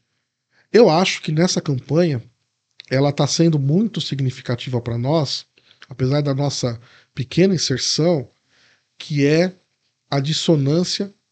Vou falar das 4 candidaturas que estão além da nossa. E a dissonância por vários sentidos, que tem a ver com pertencimento. Não se vê representado e não se vê num programa ou numa gestão que estão tentando lhe encaixar ali, sabe? Não está vendo, não consegue se ver. Não tem uma capilaridade, não é de voto, é um problema de relação de confiança e relação de relação política. Há várias rupturas, micro-rupturas, inclusive, dentro dos bairros, com vereadores que tradicionalmente foram e eram representantes natos. E a direita entrou e fez um estrago. Não foi pequeno. Não foi pequeno. Então, para debater com os trabalhadores hoje, nessas condições, a saliva está sendo muito bem gasta. E acho que está sendo bem gasta mesmo, porque a gente encontra muita gente honesta, sincera, que quer encontrar um caminho que de fato se represente. Represente não é o identitarismo dos negros, das mulheres, LGBT. O problema da sua classe e o seu local de fala, né? Que é uma coisa importante do ponto de vista de ouvir de ter a escuta como o primeiro sinal, e depois o diálogo. Né? Eu falo muito isso para a nossa militância, que a primeira coisa é tentar entender, né, qual que é a agonia do outro. E a gente tentar traduzir essa agonia em um programa, em um processo de discussão, em construir uma saída, e a gente procurar trazer para o nosso âmago trabalhadores da mais humilde localização, né, que tem a ver com isso. A gente tentar remontar um pouco esse processo. Como tem sido a sua campanha? Você está rodando os bairros? Tô rodando bairro, rodando feira, rodando fábrica, escola, tô indo fazer visita nas casas. Há uma audiência boa hoje nas redes também, que a gente está conseguindo. Legal. Então são coisas que a gente está avançando nesse processo, né? Vamos ver até onde a gente consegue chegar. Ontem tentaram invadir meu Instagram. Aí um apoiador falou: Cláudio, você tá postando coisa do Elon Musk? Invadiram seu Instagram, eu tenho certeza, tá hackeado, corre lá. Aí eu fui lá, corrigimos, deu tudo certo, tá?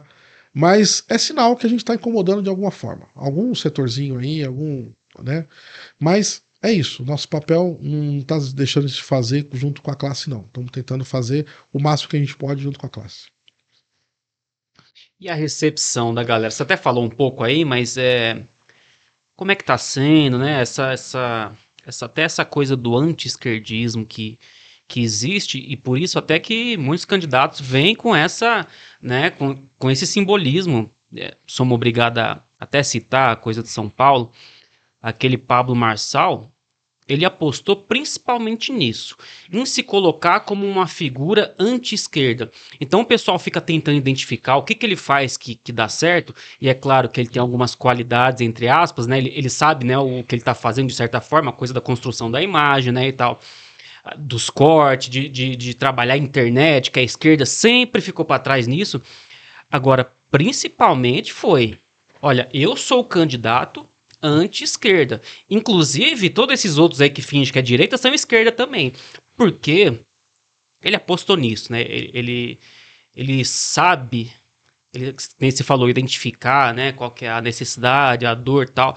Então, ainda mais quem lida com algoritmo, e a internet é hoje um instrumento para entender o que o povo está falando, o que o povo está querendo ouvir, inclusive, e esses grandes magnatas acabam, né, saindo na frente por causa disso.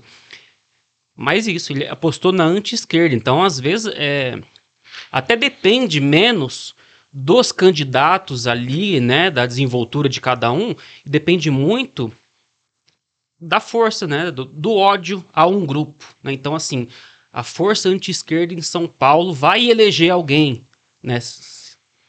Olha só, Pablo Marçal é um produto direto do que o capital hoje consegue produzir de melhor, que é o pior mundo para nós. Beleza, hein? Que é o pior mundo para nós, que é esse mundo do inferno que a gente está vivendo aqui, do climático e tudo mais, que para ganhar não faz conta para poder devastar e acabar com o que for necessário.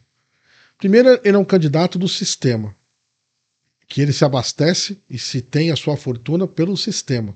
E aí o sistema de tudo quanto é tipo, inclusive corrupto e ligado ao tráfico, ao crime organizado. A segunda coisa é que, ao ter esse volume de capital, ele também é um sujeito que soube lidar com os meios digitais, mas mais que isso, que na verdade ele é como fosse um vendedor de um produto que identificou um nicho de mercado, e que esse nicho de mercado ele consegue alimentar do jeito que ele quiser, da forma que ele quiser, das condições que ele quiser, dizendo o antagonismo do que de fato ele é. Porque ele diz que é antissistema, mas ele não quer acabar com o sistema, porque ele sobrevive do sistema capitalista. O problema do antissistema que ele quer dizer que é anti-PT, anti-PSOL, anti-PSTU, anti-PCdoB, anti partidos de esquerdas aí que ele fala. Mas no final das contas, no segundo turno, se ele passar, eu tenho certeza que toda a direita vai estar junto com ele. Sim. Não tenho nenhuma dúvida. Viu, Borges? Tenho nenhuma dúvida se ele passar para o segundo turno. Porque ele representa o risco que eles estão disposto a pagar. Porque não depende do couro deles. Depende do nosso couro. Depende da natureza e dos meios naturais. No final das contas, é ele que vai receber ordem dos outros. Exato. Porque ele é um grande investidor. Ele não é o cara que vai garantir a parada final. Não. Tem gente, eu acho que tem muita gente às suas costas, sim, inclusive internacionalmente, para poder localizar São Paulo sobre o antro do poder da ultradireita, né, dessa direita radical aí, que se diz radical, dentro desse processo. Para combater isso e acabar com isso, cara, eu volto de novo, vou ser repetitivo nisso. Se a gente não tomar as rédeas da organização da nossa classe de maneira contumaz, identificando exatamente as necessidades prementes que a gente precisa, já disse várias aqui, repito a escala 6x1, falo da redução da jornada de trabalho, falo da precarização, inclusive aqui no ABC, nas metalúrgicas. Se a gente não retomar um processo de localização da classe sobre, seja as bandeiras econômicas, para a gente poder trazer os trabalhadores a uma consciência, a gente está num antro muito complicado, muito complicado. Então o Marçal representa esse, que a gente fala, né? Não esse esgoto, mas é o problema do restolho da coisa, né? A borra, né? Daquela coisa que foi constituída sei lá, há uns 20 anos para cá, né? O Dória foi processo disso, o próprio Bolsonaro, mas você tem outros elementos também que trouxeram para a política, para a gestão do Estado, essa condição, né? Do vale tudo, né? E o do poder econômico sobre as eleições. Porque eu digo para vocês, se as eleições democráticas burguesas fossem de fato democráticas, operárias, burguesas, etc. e tal, a gente teria uma outra condição. Me dá um minuto para todo mundo se expressar dentro do seu espaço comum, né, de propaganda. Mas como que há um loteamento do parlamento, né, da representatividade a partir disso e da divisão social e política e econômica disso, não tem condição de uma disputa por igual. Não há condição. Não só pelo volume de grana, que é muito, mas também pelo volume de simpatia que os setores econômicos que sustentam essa grana têm. Por exemplo, a Faria Lima está dizendo que vai apoiar ele até o final, né? E é isso que ele está hoje levando nas suas costas. O que é a Faria Lima? A Faria Lima é um mercado de risco, né? Que se ganhar ou se perder, eles sempre estão ganhando, né? Porque o risco é do dinheiro dos outros, né? Não é do dinheiro deles. Então, eles vão apoiar o Marçal, mas se o Nunes chegar, eles vão apoiar o Nunes. Não, tranquilo, é tudo amigo, não tem nenhum problema com isso. Então é isso, né? O São Paulo estamos numa situação difícil. Tem uma candidatura do Altino lá, que está sendo um contraponto importante nesse processo que eu estou falando da consciência, de levar um debate mais à esquerda, né? E vamos ver o que a gente consegue constituir a partir disso. O Cláudio Donizete vai... Hoje é segunda-feira. Esse programa... Hoje é terça. Hoje é terça-feira. Terça-feira. Esse programa é gravado? Deve ir ao ar na próxima segunda? Na próxima terça. Na próxima terça. Você vê que eu tô por dentro. Mas hoje tem a Batalha da Matrix aqui em São Bernardo e ele vai dar uma passada lá. Então, a gente precisa correr com dois temas. O tema do racismo em São Bernardo do Campo e o tema, antes do racismo, a gente prometeu, agora vai ter que cumprir de falar sobre a guerra contra a Palestina e sobre o Hamas. O Cláudio Donizete, o Hamas é o governo palestino em Gaza. É um governo eleito pela população. Ele não é hoje o governo da Cisjordânia porque o Mahmoud Abbas não faz as eleições para não perder. Além disso, ele é a resistência palestina. É o exército palestino, o Hamas. Ele se defende em armas. Seria assim, o fim da picada a gente querer que os palestinos não tivessem nem isso para se defender. Só que o Hamas sofre ataques, inclusive da esquerda, com aquela história de são muito feios, ou então botam burca na mulher, né? Aquelas histórias, sem levar em consideração diferenças culturais, inclusive levando em consideração muita calúnia em cima do grupo Hamas. Qual é a colocação do PSTU sobre o Hamas? Você coloca simplesmente como terroristas, então, pô, ninguém aqui apoia o terrorismo, né? Exatamente, como se terrorista não fosse o governo constituído de Israel, né? Sim. Olha só, a primeira coisa, a nossa defesa é incondicional ao Estado palestino, e a sua constituição e o seu direito de existir, e a total abjeção ao Estado de Israel. Porque quem é o invasor ali é Israel, não é a Palestina. A Palestina, ela hoje não é um Estado democrático, laico, com direitos e etc., garantidos internacionalmente, como outros países, inclusive menores que a Palestina, em condições. Porque há uma guerra ideológica e também uma guerra cultural, religiosa sobre aquela região. A Palestina, ela teria, né, condições de ser um Estado abrangentemente capaz de se autogerir, porque tem saída para o mar, tem várias vantagens naturais e também da sua localização culturalmente naquela região. Porque na Palestina, as discussões, todas essas que às vezes é estranha para nós, são discussões, de certa maneira, bastante amplas. Não são leis absolutas, etc. e tal. Porque tem várias frações também, né, dentro dessa questão. E o Hamas é parte desse processo. Eu não vou legislar sobre o Hamas, tá? Porque eu sou advogado do Hamas e não tenho nem o conhecimento a fundo do que de fato é o estatuto, as condições, né, do mando do Hamas. Mas agora, eu acho que o Hamas, junto com a Palestina, tem direito de se autodefender de maneira veementemente, com armas, né, inclusive, contra a barbárie de Israel. Porque a barbárie de Israel é tolerada por conjunto de estados imperialistas, de maneira que o volume de financiamento e de apoio militar é absurdo.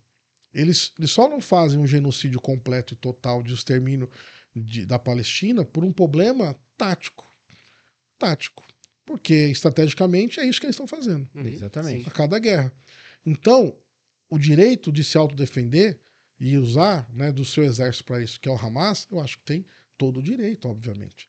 Agora, como que o Hamas se comporta internamente na Palestina, como que ele governa, como que as relações e etc., aí um outro debate. Outro debate. Porque a gente estava vendo um momento de agressão externa. Então a defesa nossa é incondicional sobre o agredido do imperialismo. Quem está atacando a Palestina e o próprio Hamas é o imperialismo, de maneira conjunta, inclusive. Então nós temos que ser solidários à sua autodefesa. A Rússia é um agredido do imperialismo, da OTAN? A Rússia? Jamais. A Rússia, o processo ucraniano, né, da guerra, é uma violência total e completa contra o povo ucraniano, na nossa opinião. O povo ucraniano. A autodeterminação da Ucrânia, ela já estava sob risco há algum tempo já. Porque o governo Zelensky também não é a garantia da autodeterminação do seu povo. Ele trata dos seus interesses próprios contra as condições necessárias para se ter independência política dentro da Ucrânia há muito tempo. Inclusive, se abarcando de setores altamente condenáveis para a defesa da própria Ucrânia, que tem a ver com... Você fala do nazismo. Alguns setores, inclusive nazistas, etc., que é uma minoria, hein? Não é uma grande força dentro da Ucrânia. É uma minoria, por exemplo, o presidente dele nazista. Entendeu? Mas é uma minoria. Por quê? Porque a população organizada dos trabalhadores se contrapõe isso já há alguns anos. Nós abrimos relações a partir da CSP com lutas com setores de trabalhadores mineiros da Ucrânia, e a gente absorveu muita informação importante que tem a ver com esse processo de russificação da Ucrânia a partir de elementos contraditórios, que tem a ver com um exército irregular, né, que eles chamam, de ideologias vastas sem um propósito comum, que tem a ver com o problema da identidade, inclusive do seu povo. Porque naquela região o problema reside desde a Revolução Russa, o problema das nacionalidades. né? Então você tem vários conflitos desde a própria Revolução Russa sobre isso, né? Como a gente, sei lá, que em São Bernardo quisesse exercer um valor maior sobre a população de São Caetano ou de Mauá, porque a gente é a maior cidade, né? De tradições e tal. Resumidamente, assim, bem pobremente, é isso, né, que a gente vê dentro dessa guerra. E a Rússia, ela atende às demandas do imperialismo de várias formas, né? O problema é que ela não pode hoje sair dessa guerra derrotada. E aí como que resolve esse problema? Como resolve esse problema? Então a Rússia, a China tem toda uma relação, mas os Estados Unidos também têm interesses que essa guerra não seja uma vitória da Ucrânia, e também não tem tanto interesse que seja uma derrota da Rússia. Então são condições de conflito que eu acho que vai seguir, lamentavelmente, ceifando vidas da nossa classe. A gente tem experiência aqui de ver que os assuntos acabam... obviamente que muita coisa vai deixar de ser falada aqui, né? Então vamos conversar sobre o racismo em São Bernardo. Eu queria que você expusesse um pouco isso e depois dissesse como que vocês estão lutando contra isso. A gente já falou sobre isso aqui muitas vezes, não é novidade para o nosso telespectador, embora sempre tem gente nova e tal, né? Mas para não ficar repetitivo, vou passar direto a bola para você, porque você sabe do que nós estamos falando. Exato. Então, olha só. Eu gosto de começar esse assunto pelo seguinte viés. Nós somos um país que tem uma herança altamente danosa à nossa classe, que é o problema da escravidão, mas para além da escravidão, o problema da não reparação da escravidão. E você tem que encontrar, e você encontra várias saídas para poder minimizar isso, mas não chega ao patamar de reparação necessária. O problema das cotas, etc. Pulando essa parte da história e trazendo de novo a escravidão e a reparação para os dias de hoje. São Bernardo do Campo é uma cidade formada por muitos povos imigrantes de nacionalidades europeias, mas que a massa de trabalhadores é totalmente vinda do Nordeste, Minas Gerais, né, dessa região. A massa industrial, de trabalhadores em geral, comércio, serviço. Essa é uma minoria, né? Esses imigrantes que hoje têm negócios aqui, que dirigem a cidade, esses grupos de bilionários que a gente falou, essa elite, é esse povo que dirige a cidade. Então, eles dirigem sobre São bernardenses que o Orlando Morando falou no início, né? Exato. Que ia devolver a cidade para ele. Exato. Conseguiu, parabéns. Você prometeu e cumpriu. Exato. Então, vocês estão localizados bem nesse debate. Essa é a cidade que eles querem constituir com a sua face racista, de maneira de levar uma cultura que não tem nada a ver com o nosso povo. Tem a ver... A gente é agregador, a gente não é desagregador. Então, festa de nações, né, comemorações no Dia da Consciência Negra, no 13 de maio. Bom, a gente conhece toda essa história. Agora, qual que é o problema de tudo isso? Isso são provocações, né? São provocações. Mas algumas atitudes atingem em cheio a população periférica da cidade. Isso, vou chegar nisso. Não é? Vou chegar nisso. A partir disso, eles querem ter o controle absoluto dos espaços da cidade. E cada espaço que saia ou se prevaleça sobre essas condições, a tendência é eles atacarem. Como estão atacando o espaço Meninas e Meninas de Rua. Como atacou o teatro lá nos Três Marias. Como atacou as ocupações lá da Alvarenga, lá do Montanhão, lá da Vila São Pedro. Fundação Criança, Casa do Hip Hop. Casa do Hip Hop, a Batalha da Matrix. Retirada da capoeira. Entendeu? Então, a ideia deles é de totalização da sua cultura e do seu modo de vida e etc. e tal. A imposição disso. A resistência negra nesse debate em São Bernardo, eu acho que está sendo muito exemplar. Muito exemplar. Porque está organizada. É isso que eu quero voltar a isso de novo. Está organizada e tem direção. Pode ser derrotada? Pode. Mas tem direção e está organizada. E acho que para derrotar vai ter que gastar um punhado de de advogado, né, de desgaste político, inclusive, para chegar a esse nível. Mas eu acho que a gente tem que fazer dessa candidatura minha também um polo de resistência negra, operária, socialista, contra essa elite branca que quer seguir no poder aqui em São Bernardo, custe o que custar. Mesmo que ela siga, a gente tem que ser um polo de resistência cada vez maior. Sabe por quê?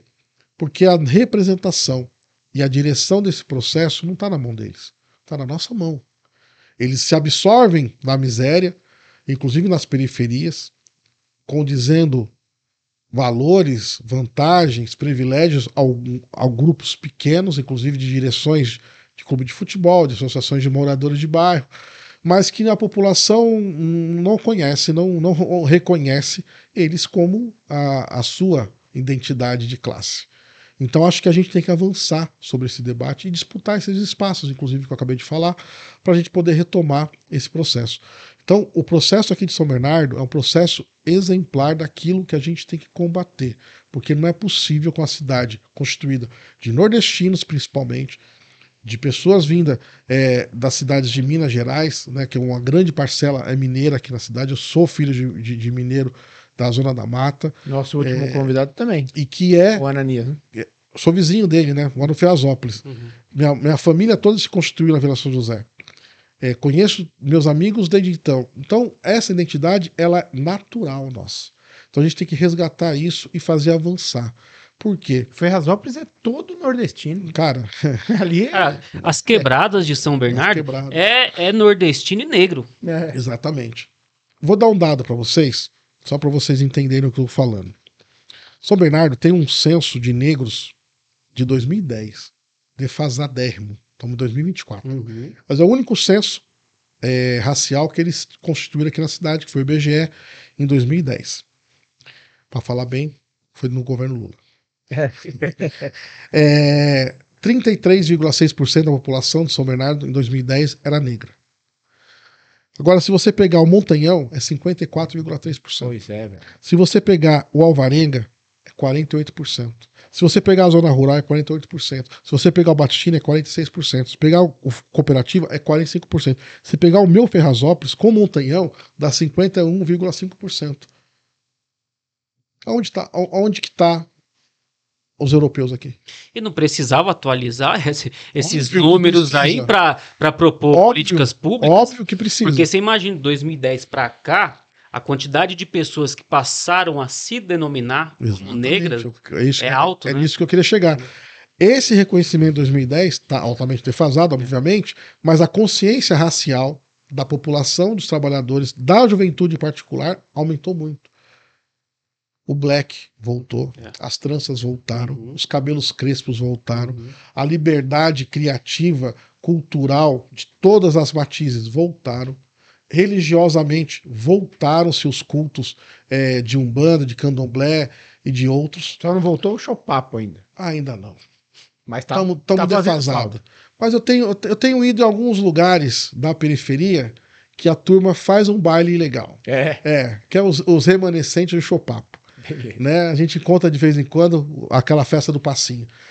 Que é importante a gente entender que essa população recente, ela tem consciência racial, mas também consciência de classe. Então, esse embate que eu acabei de falar com vocês, eu acho que está abastecido com uma turma bacana, que a gente tem que dar mais tarefa e evoluir nessas condições. Talvez nas eleições a gente consiga avançar com candidaturas que apoiem, que se elejam, etc. Mas ainda assim será insuficiente, obviamente. A gente tem que manter uma organização que faça isso. Dia 12 agora vai ser... Isso eu ia falar agora. Vai ser uma atividade importante que o Fórum Antirracista, dirigido por vários companheiros aqui da cidade, a partir dos meninos de rua, vai fazer um encontro para assinar uma carta de compromisso contra o racismo, obviamente, na cidade, o racismo institucional e etc. e tal. A gente está de pronto convocado a estar nessa atividade, mas não é para outra coisa além das eleições, né? As eleições é um processo, a vida segue depois dela. Então, já mando um recado para o meu amigo Marquinhos, para a amiga Neia, que acho que o compromisso nosso tem que ser fincado dentro das tarefas cotidianas das nossas organizações e a unidade delas contra o racismo da cidade. Da cidade não, das minorias brancas, das elites brancas que governam a cidade.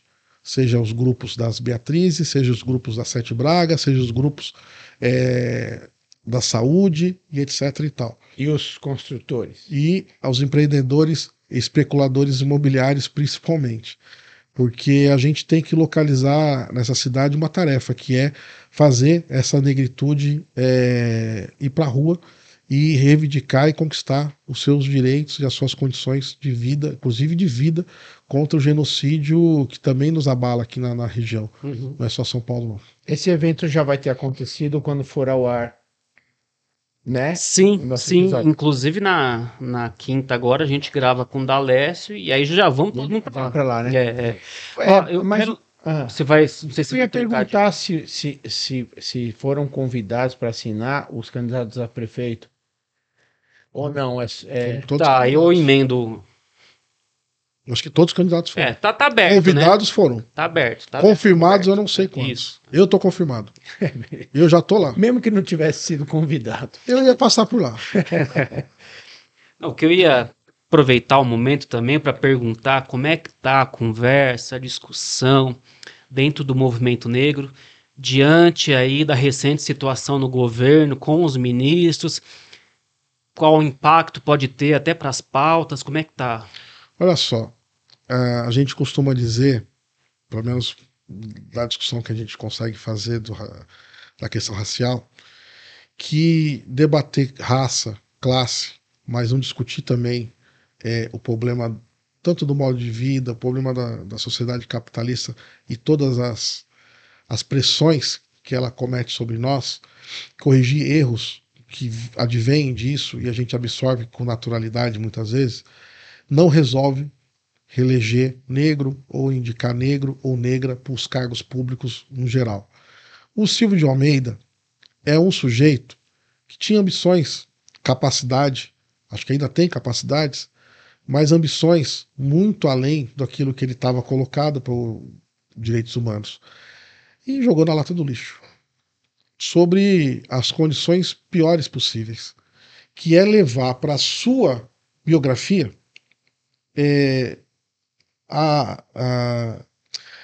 tá uma discussão agora, né? Se foi assédio, se foi só uma perturbação, Importunação sexual, etc.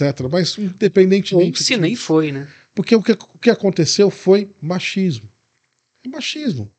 Por que você vai botar a mão na perna de uma mulher e falar com ela qualquer coisa que não convém a ninguém, a não ser ela decidir sobre o que ali bem convém? É a situação que ele construiu na sua carreira e o que está aparecendo agora, acho que tem que ser apurado, tá? Uhum. Mas os relatos das companheiras, principalmente da Aniele, tem que ser muito, muito absorvido e com muita solidariedade e com muito carinho levar a sua indignação, a sua denúncia à frente e apoiá-la em 100% do tempo. Porque é muito difícil essas vítimas, primeiro, se manifestarem. Segundo, difícil se reconstituírem. Porque a pressão é pelo machismo, não é pela reparação do machismo, muitas das vezes. E é um cara renomado. Mas eu acho que a localização hoje, no movimento negro, criou uma mancha no sentido de uma mácula do machismo que está dentro de todos os ambientes, inclusive no próprio movimento negro. Uhum.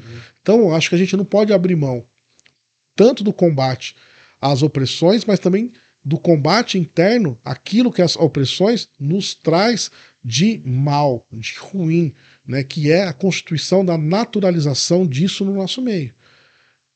E aí é entre negros, é entre mulheres, é entre LGBTs, etc. e tal. Então acho que é um caso, né, que traz essa pauta, mas eu digo mais uma coisa. No governo Lula, a população que se coloca no terreno das opressões está perdendo o jogo de algum tempo. Os indígenas, as mulheres e agora os negros.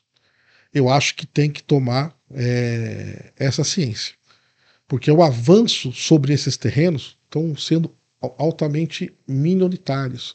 O orçamento das pastas é ínfimos, muito pequenos. Veja a questão indígena lá no Pará, no Pantanal. Não se resolve o problema de maneira cabal. Ali a gente está vivendo uma guerra social, com um setor que o governo abastece, que é o setor agrário, entendeu? O agronegócio, que tem canais de financiamento maiores do que a indústria dentro do governo Lula. E que vai e ataca as indígenas e toda a população. Mata, né? Mata. Né? Toda a população que está ali. E aí você tem que ter uma opção de classe sobre essas condições, não é possível. E isso, volto a dizer e ser repetitivo de novo, é uma opção de classe que a gente tem que tomar. Né? Nós, obviamente, não concordamos em absolutamente com nada desses benefícios e avanços que o agronegócio tem sobre o Estado. Porque o clima, as mortes, o extermínio, né, da população indígena no país está na mão desses canalhas. Então o racismo também é parte desse processo que a gente tem que combater. E acho que a gente tem que ser altamente solidário a todas as companheiras que foram ou estão sendo denunciadas, né, ou estão denunciando, né, dentro desse processo, para a gente poder ter a maior apuração possível da veracidade. Sim. Mas nesse momento, eu acho que a gente tem que ser solidário às vítimas que se pronunciaram perante ao fato do Silvio de Almeida. Você não tem nenhum presente pro Cláudio? Então, Não, né? ó, que a gente já avisou ele que a gente tem esse costume de dar pra ver se o cara vai pôr no peito. Então já pensou? Ameaçou não, onde é que isso aí? Podia fazer um quadro aqui, né? Vamos Né? ver se ele põe no peito. Esse deu o chapéu moderno. Podia fazer. Ele é nada sem interesse aqui, né, Cláudio? Óbvio. Ele vai te dar um presente, porque sabendo do tamanho do PSTU e do volume de recursos que eles recebem, sobretudo em época eleitoral, Sobretudo. a gente almeja que vocês façam uma encomenda com a gente, Isso. porque né, pode ser personalizado. Então, por favor, o que você acha desse aí? Porra, Leva pro peito ou não leva? com certeza. É com coração. Aí, Belchior é pro coração. maravilha. Belchior é o seguinte. Posso falar? Pode, por Opa. favor, deve. Belchior é o seguinte. É a alma de uma expressão viva do sentimento mais humilde que a classe conseguiu exaltar de maneira em alto grau de qualidade.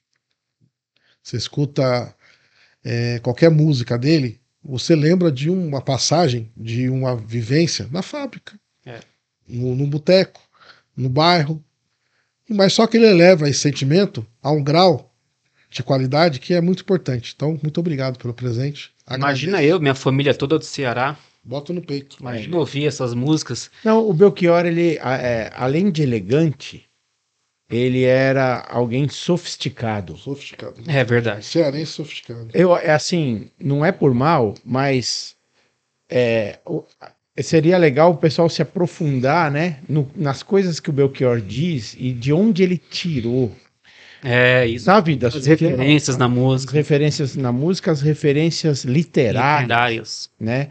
E assim, você transformar tudo isso numa composição melódica, harmônica, bonita, né? É uma coisa assim sensacional. O próximo homem desse nível que vai ser descoberto, já te falei, é o Taiguara.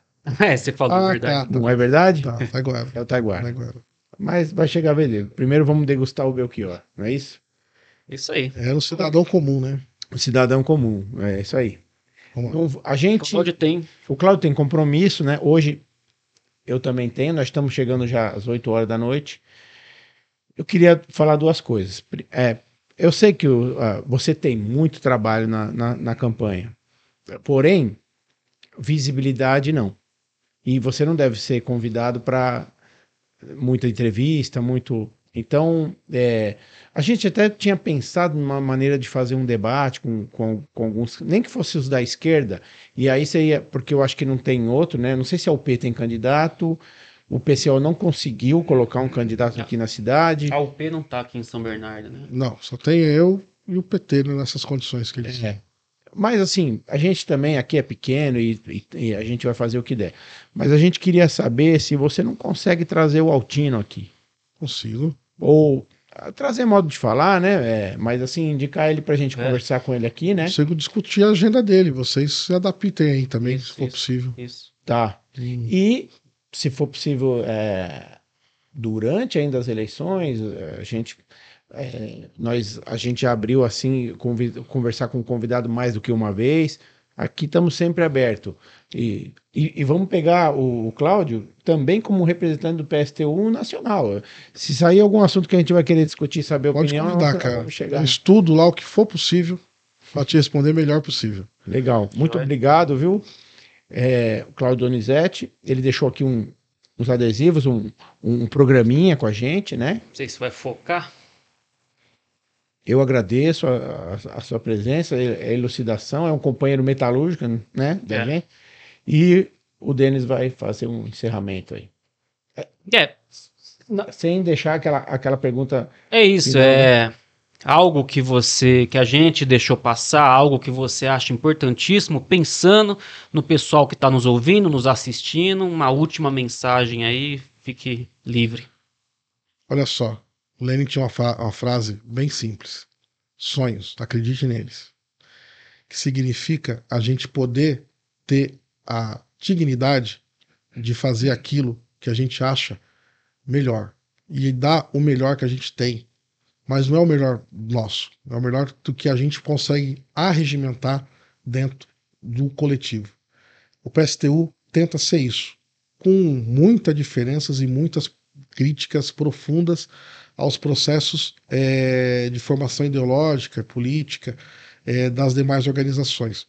Mas não tenham nenhuma dúvida que o nosso objetivo é derrotar esse imperialismo e o seu capital, que é representado aqui em São Bernardo, por exemplo, com essas famílias bilionárias que estão monopolizando a cidade há tanto tempo. Então, tenhamos sonhos, sejamos livres e sejamos lutadores por eles coletivamente. O PSTU coloca minha candidatura a esse trabalho também, para a gente poder ter no dia 6, né, o máximo possível de votos, no 16, contra burguês, PSTU. É isso. Quase que eu coloquei o quadrinho do Lênin ali atrás, ia dar certinho, né? Olha só. Tudo bem. Fica para a próxima. Bom, beleza, é isso aí, seu Borges. Valeu, então. Obrigado pela presença, pela boa disposição. E a você aí em casa, também em casa, no transporte, seja onde for, muito obrigado pela atenção mais uma vez e até a próxima.